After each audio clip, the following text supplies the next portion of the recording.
Hello, everyone, and welcome to another episode of Sterling Live. My name is Caitlin Brower. I am Sterling's social media manager, and Sterling Live is our live series where we come at you mostly every week. I mean, this week we had 2 episodes, so this is our second episode of the week. So a lot moving here, but it's our live series across Facebook, LinkedIn, and YouTube, where we literally just deliver the best content to you week after week. Thought leadership, bringing in people from Sterling, bringing people from outside of Sterling. As you can see, we do have someone from outside of Sterling today.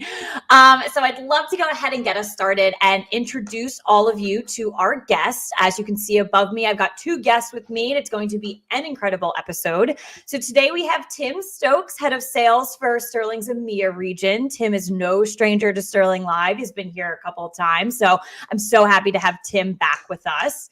And then we also have Jennifer McGuire, Director of Strategic Partnerships at Globalization Partners. And as you can see on the bottom of the screen, this is our topic today. We're going to be talking about overcoming the talent shortage with global hiring and how we can do it safely and simply. So Tim and Jennifer, thank you so much for joining me today on Sterling Live. I'd love to give you both a minute to, introduce yourself to our audience. So Tim, I'll start with you. Thank you, Caitlin. Caitlin, if it looks like I'm crying, I must apologise, but hay fever has well and truly struck. So it's bad timing for this Sterling Live, but if my eyes start streaming, I can only apologise. But thanks for the introduction. Hi, everyone. My name is Tim Stokes. I head up sales in the EMEA region here at Sterling. I lead an amazing team that cover enterprise, SMB, partners, solutions, as we look to onboard organisations to become new customers at Sterling. We're a global organisation that provide background and identity services, and we work closely with our partner network, and one of them being our friends at Globalization Partners. And delighted to share this session today with Jennifer. And thanks for having me again. Absolutely. I honestly thought maybe you were crying because you were so happy to be on Sterling Live again. I mean, honestly, it's truly an honor to come on and talk with me, I think. Always. No, but I am hoping that you feel a little bit better. Maybe this episode will, make it a little bit better. So Jennifer, thank you for coming on Sterling Live with us. We're so happy to have you here and, to talk all things, around our topic, our partnership, everything like that. Can you go ahead and introduce yourself to our audience? Yeah, absolutely happy to. Thank you so much, Caitlin, for the warm welcome. I'm delighted to be sharing the stage with Tim, even though he's crying. hopefully we can stop those tears by the end of the session. So a little bit about me. My name is Jennifer McGuire, originally from Ireland and based here in the UK. I'm Partnership Director for UK and Ireland at Globalization Partners. So what does that mean? Basically, I help our partners to bring their clients an additional solution when those clients need to hire and pay new employees in locations where they don't have the local entity or the local infrastructure to do so. So the model is more widely known as employer of record, and we're delighted to be partnered with Sterling.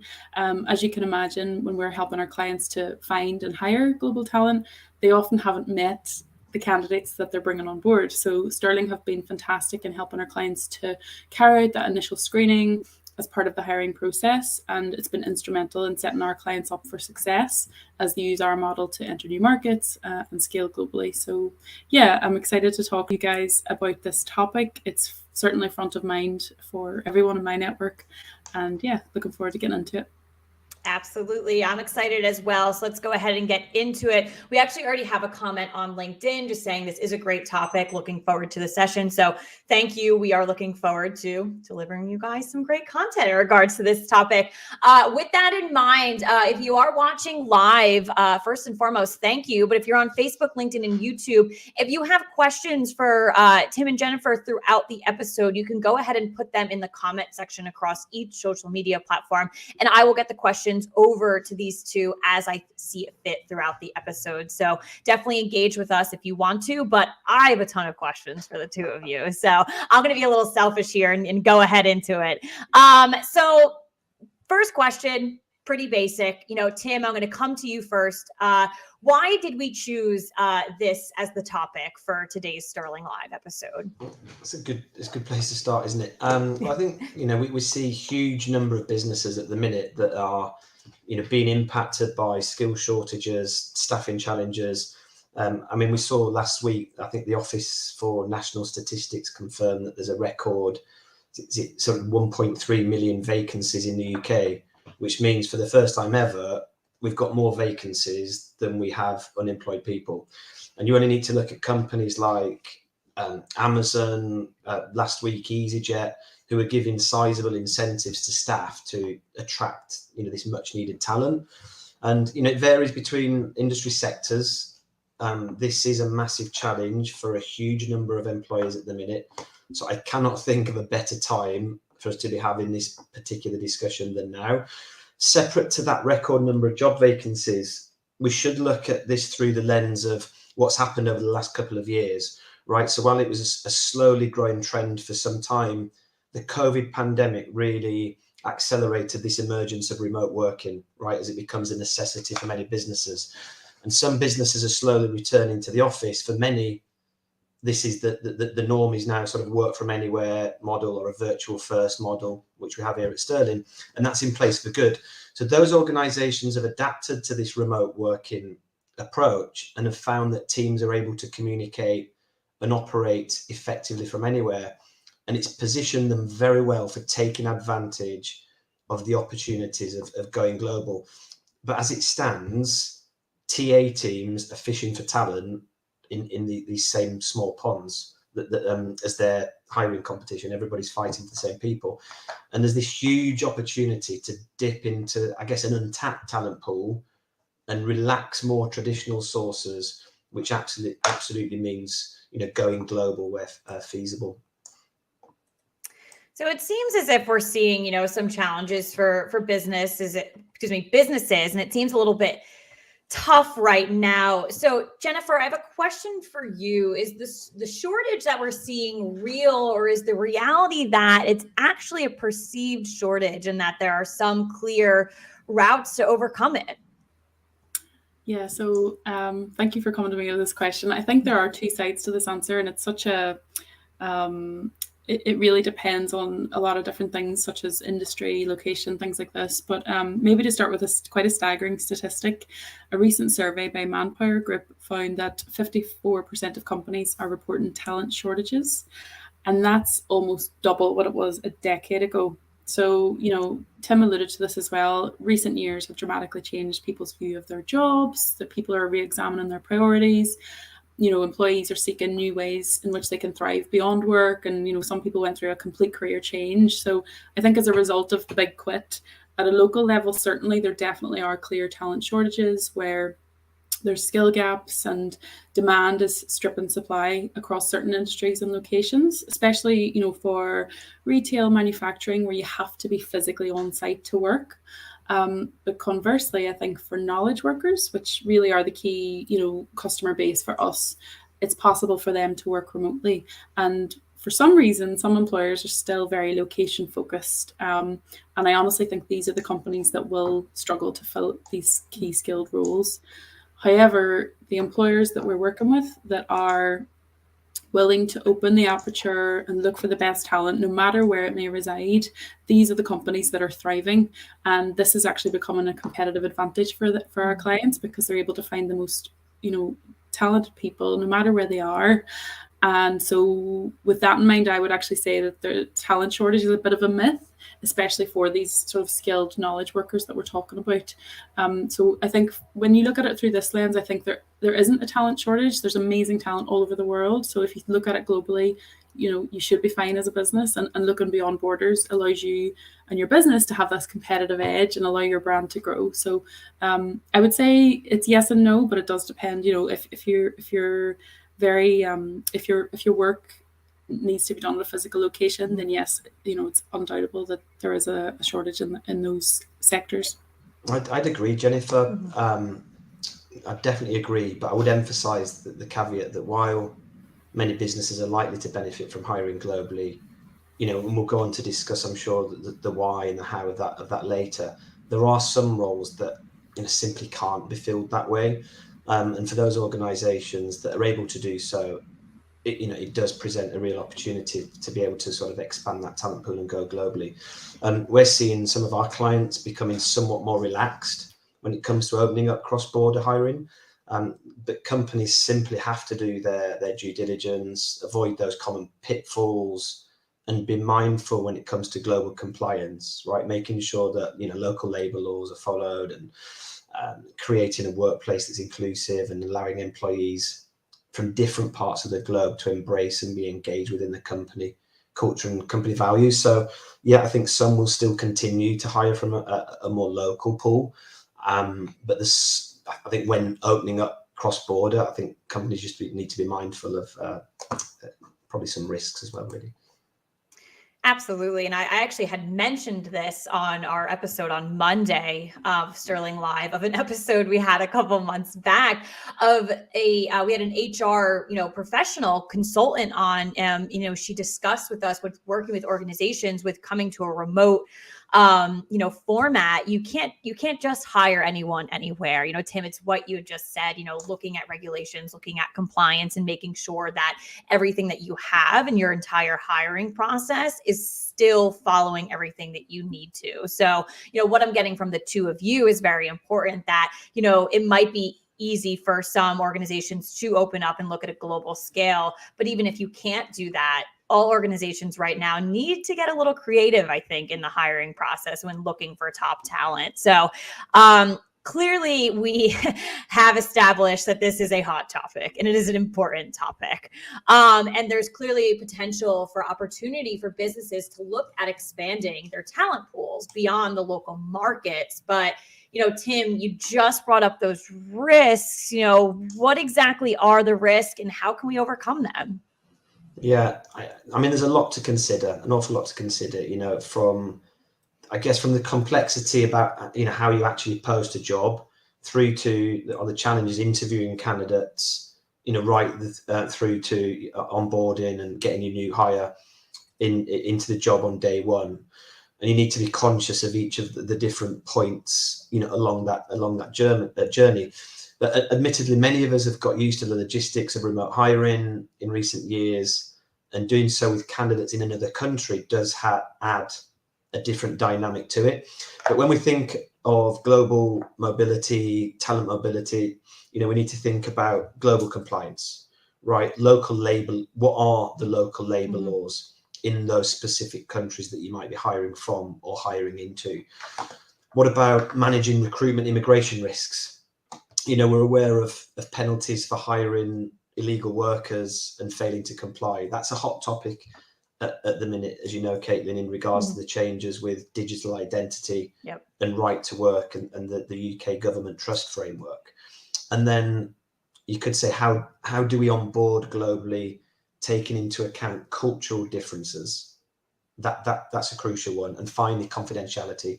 What are the safeguards that the employer has put in place to protect their confidential information? So there's a few things there to consider. I think they're the main things. Yeah, totally agree, Tim. You're 100% right. And without maybe repeating what you said, but in terms of, what we see, I think, if you're hiring domestically, there are many unique challenges anyway. But to do that then on an international scale, it's a whole other kettle of fish.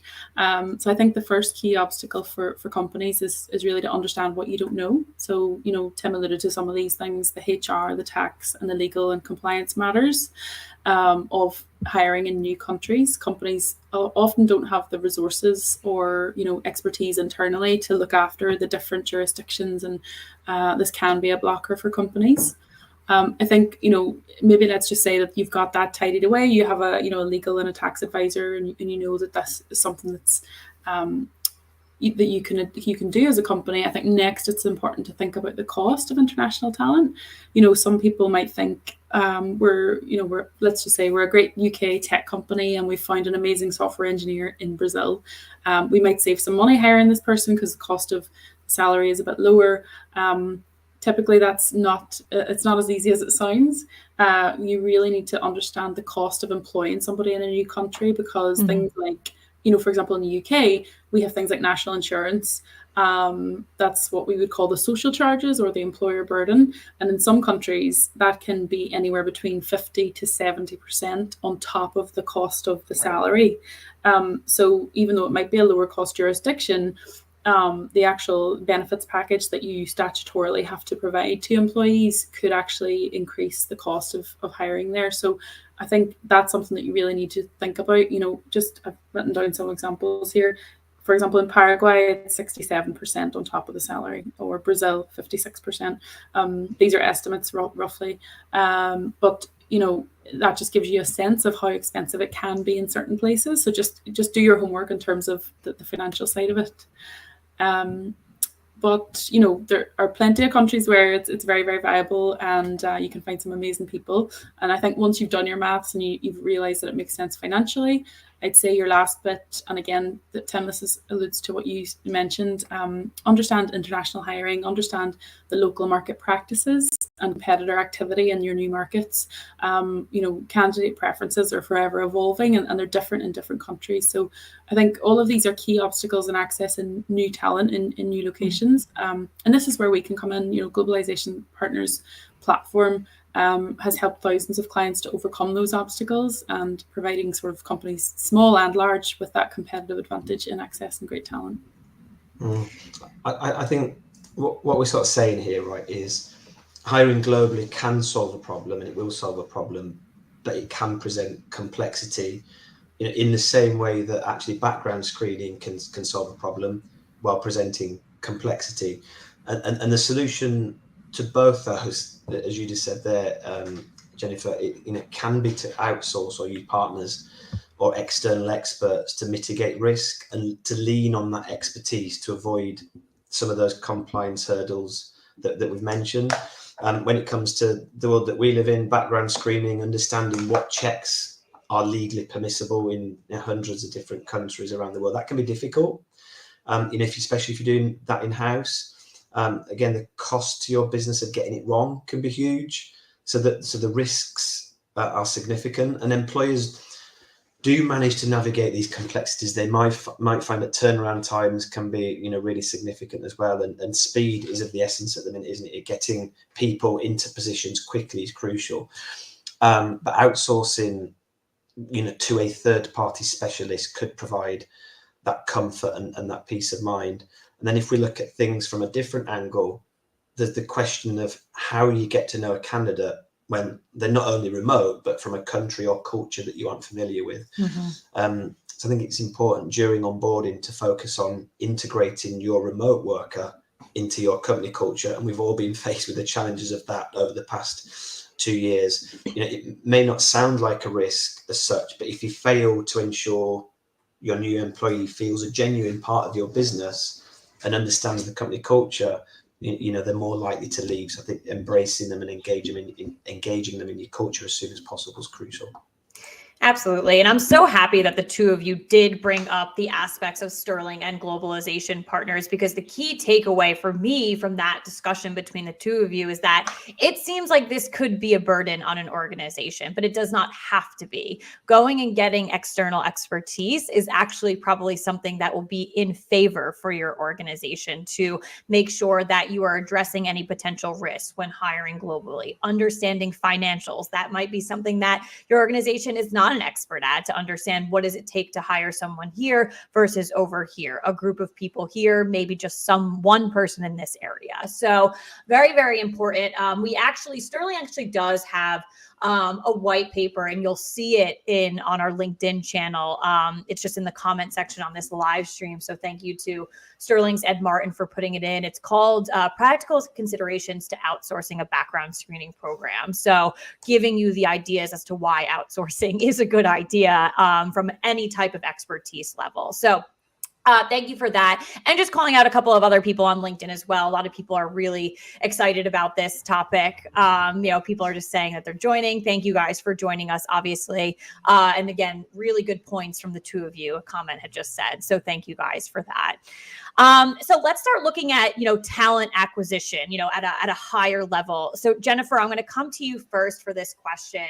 So we clearly have seen that talent acquisition has dramatically changed over the past few years. What is your advice for companies looking to build a global talent acquisition strategy, in 2022, and beyond? Because we're already in May of 2022. So what can they do for the rest of this year? But then let's look to the next year as well. Yeah, it's hard to believe we're in May. Right? May's nearly over. Sorry, I reminded everyone that. You've made Tim cry again. I know you did. Sorry, Tim. No, totally. Yeah, it's a good point. You know, we're so far through the year already, and things are continuously evolving. And as we said at the start of the session, you know, the last 2 years have created such, I think, volatility. You know, as people reevaluate their careers, there's such an emphasis now on flexible working, you know, whether that's work from home or remote working or hybrid or whatever you want to call it. And I think couple this with the expanded opportunities for people, you know, for example, you know, some of my colleagues in rural Ireland, they used to maybe have to commute into Dublin or Cork or Belfast to do their work, whereas now you could be anywhere in the world and you have a whole plethora of roles that are available to you because so many businesses are opening up their opportunities internationally and for remote work. So it's even more competitive than ever now for businesses because you're not just competing with the other tech companies in London or Ireland or wherever you are, you're competing on a global scale to get this talent in the door. So we're a great example of that. We're 100% remote work. We have offices where people can, you know, or hubs, you know, where people can get together and you know, collaborate, which is super important too. But we're a great example of this because we're actually about 5 times larger than we were 18 months ago when I joined. So it just shows you, you know, that this can really, this approach can really help you to grow your business and accelerate that growth. Companies, I think, that are taking the approach of same chair, different person, you know, without necessarily understanding employee preferences or the behaviors and how these have changed over the last 2 years, I think companies like that will just struggle because they inevitably will have more agile competitors who are more forward thinking, and they might not be able to scoop up that talent in the way others could. So I'd say my advice would be that many, if not all, companies should revisit their talent acquisition strategy because the landscape has fundamentally changed. And like you said, Caitlin, it's May now, but maybe in 6 months' time, by the end of the year, it'll be different again. So I'd say a couple of considerations to think about when you're building out this you know, global talent acquisition strategy. First thing is identify your company values. I always think that's the first key thing you should do. And these might have even evolved in some way over the last couple of years. Maybe you've uncovered new ways of working that your teams, you know, that has been really instrumental in your success, and you want to make that, codify it as part of your company's values to attract new talent. I'd say have a very structured onboarding and training program. I think, you know, to Tim's point, people will stay if they feel engaged, and they'll also stay if they see a clear path ahead of them, whether that is short term for onboarding or long term for promotions and succession planning and that career development piece. And then the final piece is adapt. So keep adapting, whether it's new working models or new ways of working together as a team. Try your best to keep an ear to the ground and understand what your employees want. And that will keep you hopefully agile and able to adapt with their needs. Yeah, we actually ran a session last week with another partner about the timing for reevaluating your talent acquisition strategy right now, almost forgetting about the sort of the great resignation and really spending time to refocus on, you know, your employer brand or, you know, your user experience or your candidate experience and your values. We talked about this exact thing. I think you've covered some great things there, Jennifer. Probably the only other one to add, and we see this from our customers, is set yourself up for agility. So we speak to, you know, lots of our clients, and we have done over the past couple of years. And the thing that we've probably experienced a dramatic differences in hiring volumes.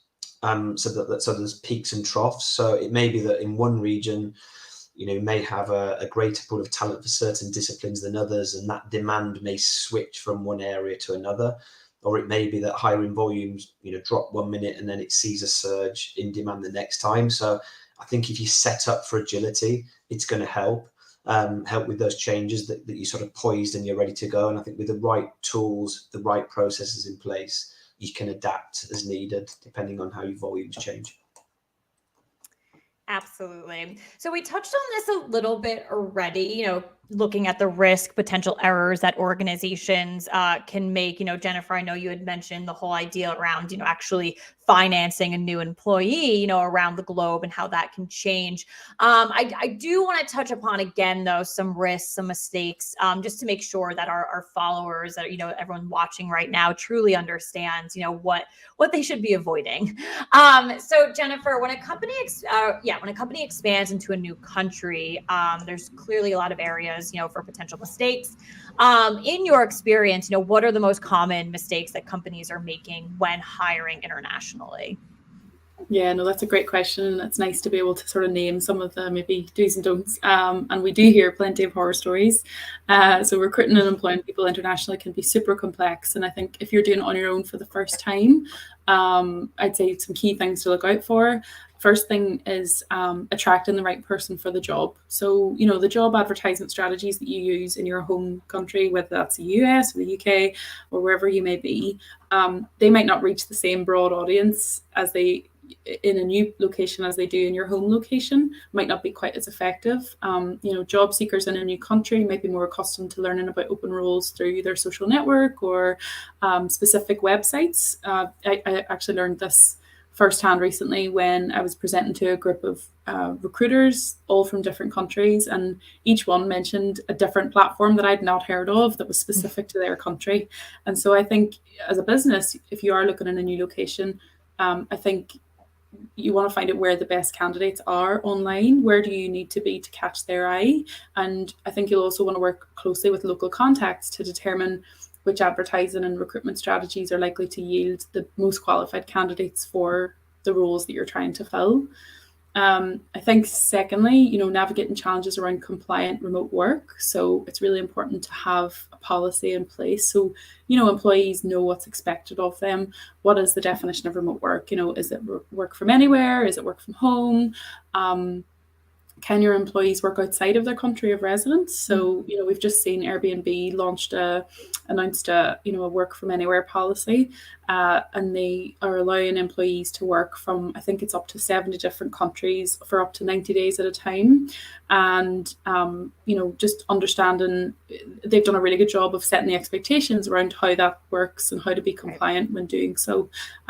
And thinking about, do these countries require work permits? So I think at the minute there are around 20 countries that are supporting sort of remote working, so that you can get a visa to work from anywhere within those 20 countries. And that's growing. So that's really cool to know that, some governments are really supporting this.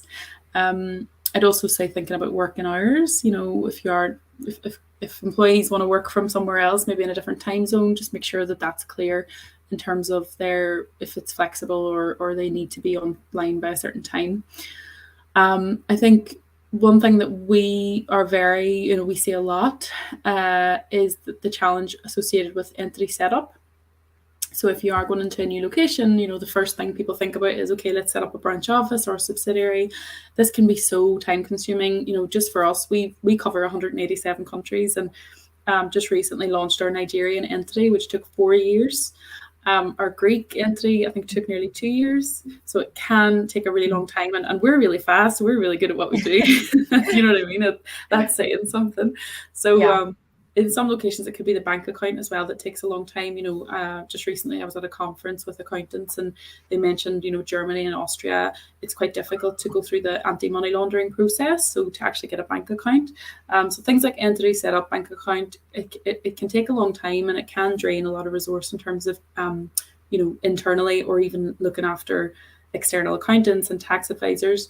And actually the cost of setting up the entity itself can be high depending on where you're looking. One last thing I would say is around employment law as well as payroll and employment contracts.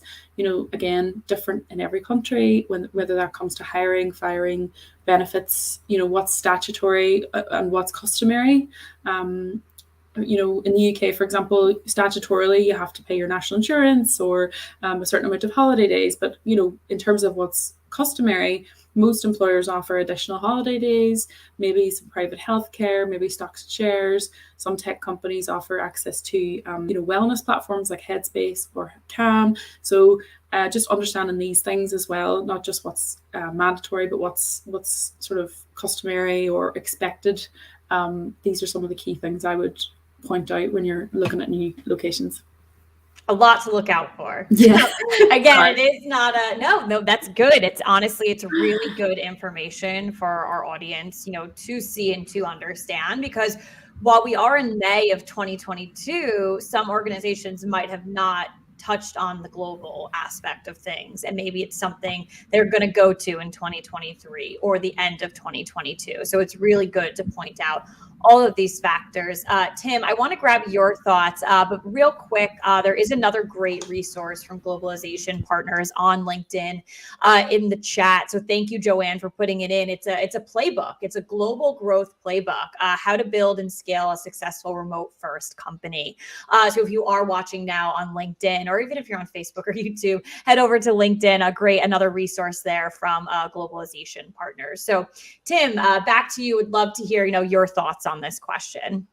Yeah, I for me, there's just so much to think about, isn't there? And it's just trying to break it down into small sections, and trying to really almost build a project around, when you're trying to build out a global infrastructure, trying to break it down into small pieces. So I think if you if you look at it from you try and do everything in one go, it's going to become too complicated.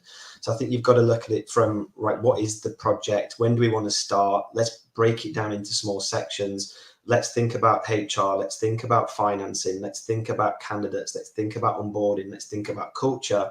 And breaking it down into small pieces, I think, will help, because the project can seem quite complex and quite big. But I think if the different stakeholders working on the project can break it down, I think that will make it easier. So I think it's about simplifying what could be deemed quite big, and then leveraging partners such as Globalization Partners or Sterling to really help and support you where needed. Yeah, and again, a lot to think about, but there's definitely more to think about, because I still have a couple of questions for the two of you. But Jennifer, I do have a question specific, for you here. So, do you think companies must be location agnostic when it comes to hiring? Just what are your general thoughts on this? Yeah, thank you, Caitlin. I think in short, my answer would be yes, where possible, of course.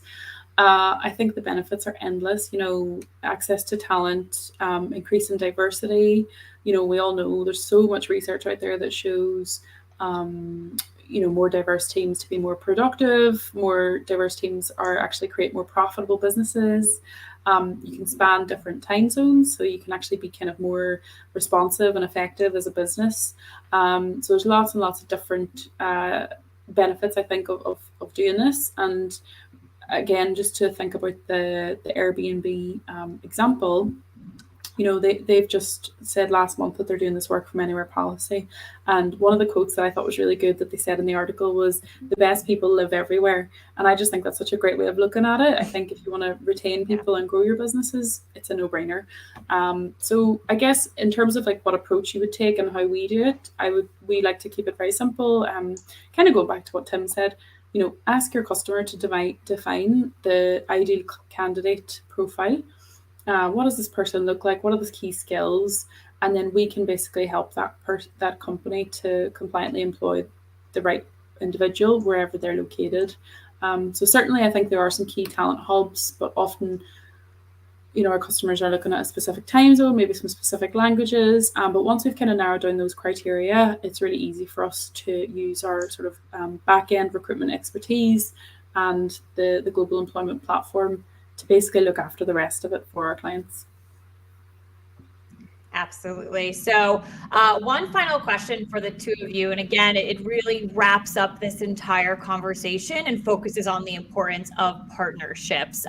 Clearly, we're here as partners today, why we're having this conversation. But clearly, tapping into, external resources is critical into everything that we've said so far. So Tim, I'll start with you. How can working with partners simplify the process of global talent acquisition? Yeah, I think it's similar to what we highlighted earlier in the conversation, but it's about calling on those partners, those experts, those consultants, and really leveraging them to help you manage your TA program, no matter of what part of the TA process. So, manage any risks associated with that. And it's probably more important now than ever and in the interest of time and managing resources, your own internal resources, access to global talent through a partner, or access to a particular service as part of the TA process, is an advantage in a war for talent. As mentioned, we did launch the white paper on outsourcing that we've shared on there, so the audience can actually see that, and we've got other resources on our website as well. But it is getting access to experts and consultants and working with those trusted advisors. Jennifer, would love your thoughts on this question as well. Yeah, absolutely. Thank you, Caitlin. So I think, in the context of recruitment, using partners, and true experts in their field, it enables you as a business to access qualified talent in a new market more efficiently, with a guarantee from the provider as well.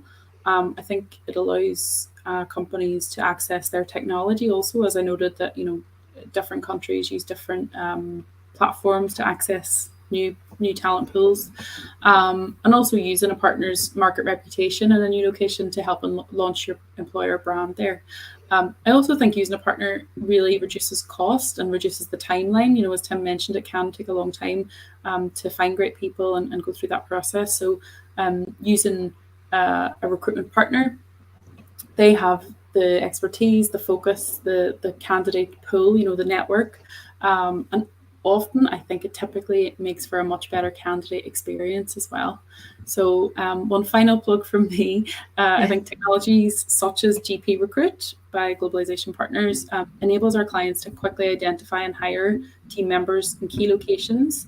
And clients can access the top recruiting specialists that we have to find the perfect talent based on their unique needs. So it gives them that competitive advantage that I spoke about, a unified recruiting and HR experience for both the employee and the employer. And even then, if a client maybe doesn't want to necessarily commit to a full-time employee, they can actually test out new markets by hiring contractors through our platform in the first instance. And then maybe 6 months down the line, they might decide, yeah, we want to keep this person permanently. We can seamlessly transition them over to an employment contract as well. So again, it goes back to that flexibility and agility. And I think we can really help, clients. It's game changing for our clients at the minute. Jennifer, I don't know if you probably agree, but time to hire is like under the microscope now more than it's ever been. So recruitment teams, HR teams, talent acquisition teams, even external recruiters are all under pressure from hiring managers in the business to get people in the door before they lose into competition. That's then fed down through to partners as well. So we're all under pressure. Speed is of the essence. I think anything that we can do or partners can do to help organisations at this particular time is crucial. Yeah, absolutely. We hear it a lot from clients. They might be in a process with someone, they're about to hire someone, and then they lose the candidate because maybe they didn't move quick enough, or maybe they got a better offer. It's as I said, it's so competitive at the minute, and you're right, time is of the essence. Yeah. Definitely good points for sure. We do have a question that came in on LinkedIn. I'll try to phrase it, properly for the two of you, and either of you can take it or both of you can. Just what are the considerations around specialization or diversity when looking at the needs of some organizations? I guess looking at this question from a global standpoint, obviously hiring globally. I'm not sure I understand the question. Sorry. No, it's totally okay. Yeah, I mean, I can, I'll try to consider it again. So it's like considering specialization or diversity when looking at the needs of an organization. We can always follow up if. Yeah, I'd love to explore that further about the role that diversity plays. And, absolutely. I think looking at sort of culture as well, it might sort of form part of the answer. But yeah, I'd love to pick up later and just get more of an understanding absolutely of that, so we can go back. Absolutely. We will follow up with that question for sure. So at this time, speaking of questions, I know I asked a ton of questions today, but if you are watching live on Facebook, LinkedIn, and YouTube, and you have any questions for Tim or Jennifer, please go ahead and pop them in now.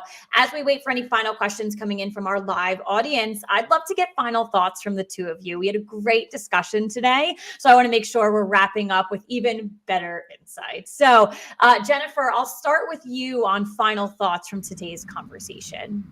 Yeah, thank you, Caitlin. So I think, I mean, I feel like I've said a lot today. So maybe just in summary, I think even personally, I strongly believe everyone everywhere should be able to find a career that works for them, regardless of where they are, their physical location. I think that shouldn't limit the access to the jobs or the opportunities that they want to work on. So I think, we appreciate that this type of maybe globalization and some of the things I've talked about today might not always feel possible for smaller companies or businesses. But we honestly believe that any company, regardless of size, has that opportunity to find great talent around the world. And we're focused on providing that access to that talent. And Jennifer, real quick, I'd love for you to give our audience, where can you find Globalization Partners? Where can we find you? I'd love for you just to let everyone know where they can find all things Globalization Partners.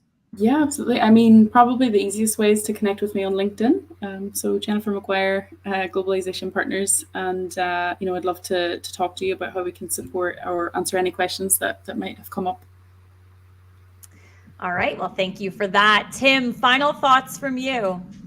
Thank you, Caitlin. I'd just say that, just to summarize what we've been talking about for the past 40 minutes, that opening up a new talent pool globally is crucial to tackling skill shortages, but making sure that you're conducting the required due diligence, following local compliance regulations, local labor laws, and at the same time being aware of culture and making sure that all, and this is all new hires, are able to feel part of a company, its culture and its values, especially as we all work sort of more remote and in a virtual first environment. I think making somebody come into organization and make sure they're happy, safe, secure, and accepted and engaged is crucial when hiring from a global talent pool.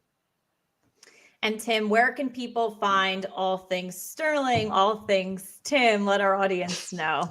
sterlingcheck.co.uk, and I'm also on LinkedIn, Tim Stokes, and email tim.stokes@sterlingcheck.com, and Twitter, TP Stokes. Please make contact. Love to pick up after and have any further conversations. Absolutely. Let's keep this conversation going as we end today's episode. Thank you to everyone who has tuned in live on Facebook, LinkedIn, or YouTube. If you're watching on demand, thank you as well. And finally, thank you to my amazing guests today, Tim and Jennifer. The two of you were absolutely, phenomenal. You gave our audience a lot of great insight and a lot to think about moving forward if you're hiring globally now, or it's going to be a part of your plan in the future. So thank you both so much for joining me today. Pleasure. Thanks, Caitlin. Thank you for having us. It was lovely.